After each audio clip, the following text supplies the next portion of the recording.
ஒரு ஆக்ஷன் ஃபிலிமில் வில்லன் இறந்துட்ட பிறகு படம் இருக்காது. வில்லன் தான் ஹீரோவோட எனிமி, அவன் தான் கதை. வில்லன் இறந்துட்ட பிறகு படம் இருக்கவே இருக்காது. ஆனால் வில்லன் இறந்ததுக்கப்புறம் 10 நிமிஷம் படம் ஓடும்.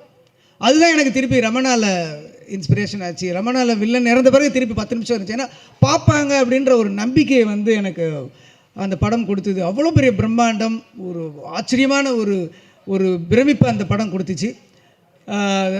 அந்த படத்தில் வந்து லியாகத் அலி கான் சாரோட வசனம் ஆகட்டும், நான் ஒரு ஷோவில் வந்து லிட்டரலாக என்னன்னு 36 இடத்துல கிளாப்ஸு டைலாக்கு மட்டுமே இருந்துச்சு. ஸோ அப்படிப்பட்ட ஒரு அற்புதமான படம்.